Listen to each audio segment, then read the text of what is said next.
Hello guys, आपका मेरे channel smart study में स्वागत है। आज हम शिक्षा निदेशालय की तरफ से दी जाने वाली आकलन कार्यपत्रक नंबर 8 करेंगे, जो कि क्लास 7th की है और विषय है हिंदी। ये वर्कशीट 3 दिसंबर 2021 की है। तो आइए शुरू करते हैं आज की आकलन कार्यपत्रक। पूर्णांक 20 मार्क्स की आपकी वर्कशीट है। 1 to 4 क्वेश्चन 1 मार्क्स के हैं, 5 and 6 क्वेश्चन 2 मार्क्स के हैं और 7 से 10 क्वेश्चन हैं वो 3 मार्क्स के हैं। तो आइए शुरू करते हैं आज की असेसमेंट वर्कशीट। रहीम के निम्नलिखित दोहों को पढ़कर पूछे गए प्रश्नों के उत्तर दीजिए। तो आज की वर्कशीट में रहीम के दोहे दिए गए हैं, जिन्हें हम पिछली वर्कशीट में बहुत अच्छे से समझ चुके हैं। तो आइए देखते हैं आज की वर्कशीट में क्या कहा गया है।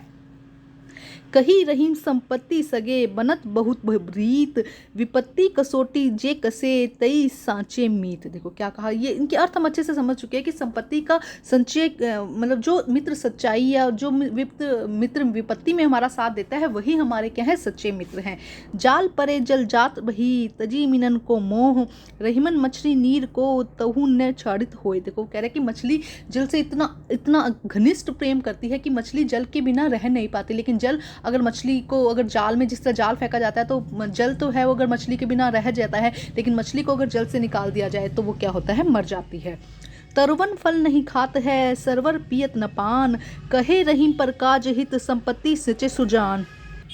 तो देखो इसका मीनिंग क्या है कि जिस तरह एक तरोवर एक पेड़ अपना फल नहीं खाता, सरोवर अपना पानी खुद नहीं पीता, इसी तरह से जो सज्जन व्यक्ति है वो अपनी संपत्ति का संचय दूसरों के परोपकार के लिए करते हैं, अपने लिए नहीं करते हैं। तो इनको बहुत अच्छे से बहुत डिटेल में हम वर्कशीट में समझ चुके हैं। अगर आपको कोई भी प्रॉब्लम हो रही है तो आप पिछली वीडियोज़ देखिए, वहाँ से आप अच्छे से इसको समझ लीजिएगा।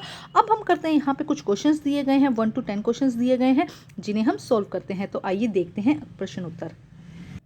तो देखिए प्रश्न नंबर 1, जल शब्द का पर्यायवाची शब्द होगा। जल शब्द का पर्यायवाची क्या हो सकता है, नीर, पानी, है ना। आप कुछ भी लिख सकते हैं यहाँ पे, अगर इजी लिखना तो पानी भी लिख दीजिएगा, नीर भी है। साचे मीत में विशेषण शब्द है। तो साचे मीत में विशेषण शब्द किसे कहते हैं, जो किसी की विशेषता बताए। तो यहाँ पे मीत की विशेषता बताई जा रही है, साचे मतलब सच्चे मित्र। तो यहाँ पे साचे क्या हो जाएगा, विशेषण शब्द हो जाएगा। फल शब्द का लिंग बताओ। तो देखो लिंग जो फल है वो क्या है, नपुंसक लिंग है, उसमें कुछ मेल और फीमेल नहीं होता। फल का मतलब फल हो जाएगा।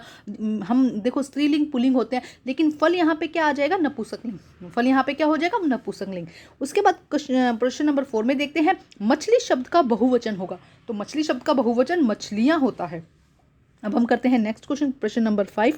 ऊपर के दोहों में से 2 संज्ञा शब्द चुनकर लिखिए। ऊपर हमने अभी दोहे पढ़े तो उसके अंदर से 2 संज्ञा शब्द, जैसे कि मछली, रहीम, फल। संज्ञा शब्द किसे कहते हैं, कोई भी नेमिंग वर्ड्स होते हैं ना, तो उन्हें हम क्या कहते हैं, संज्ञा शब्द ना। तो मछली हो जाएगा, रहीम, फल, है ना, जल, ये सारे क्या है, नेमिंग वर्ड्स हैं, संज्ञा है। तो आप कोई भी यहाँ पे नाम लिख सकते हैं। प्रश्न नंबर 6 देखिए क्या कहा गया है, प्रकाश शब्द में से उपसर्ग और मूल शब्द को चुनकर लिखिए। तो देखो प्रकाश मतलब पर यहाँ पे क्या हो गया, उपसर्ग हो गया, पर यहाँ पे क्या हो गया, उपसर्ग हो गया, और मूल शब्द यहाँ पे क्या हो जाएगा, मूल शब्द हो जाएगा काज।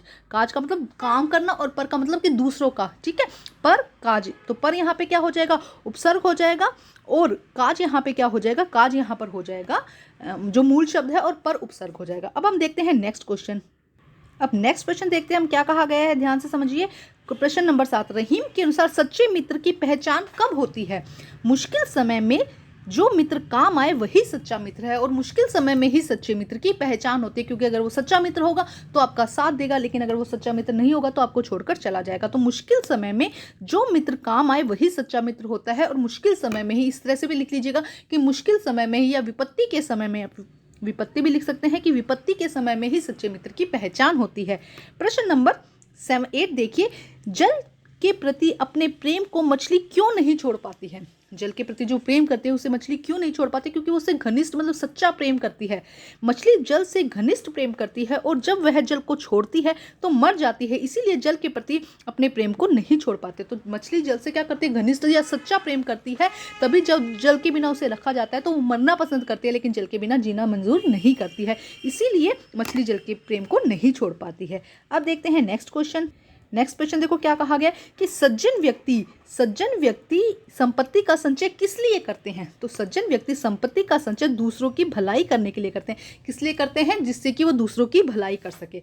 प्रश्न नंबर 10 लास्ट प्रश्न है, तरोवल फल नहीं खाता है, शरबत पियत न पान, पंक्ति का आशय स्पष्ट करो। अभी मैं पहले भी बता चुकी हूँ कि जिस तरह से तरोवर मतलब कि पेड़ अपने फल स्वयं नहीं खाता है, और सरोवर है, जो नदियाँ हैं, वो अपना पानी खुद नहीं पीती है, उसी तरह से हमें भी दूसरों की अपनी संपत्ति का संचय दूसरों की भलाई के लिए करना चाहिए। तो देखो क्या कहा गया, इन पंक्ति का आशय है कि जिस तरह पेड़ कभी स्वयं अपने फल नहीं खाता है, तालाब अपना पानी स्वयं नहीं पीता है, उसी तरह सज्जन लोग दूसरों के हित के लिए संपत्ति का संचय करते हैं। तो ये थी हमारी आज की असेसमेंट वर्कशीट को कंप्लीट करके अपने टीचर से जरूर चेक करवाइए, और प्लीज मेरे चैनल को लाइक कीजिए, सब्सक्राइब कीजिए और शेयर कीजिए। Thank you guys.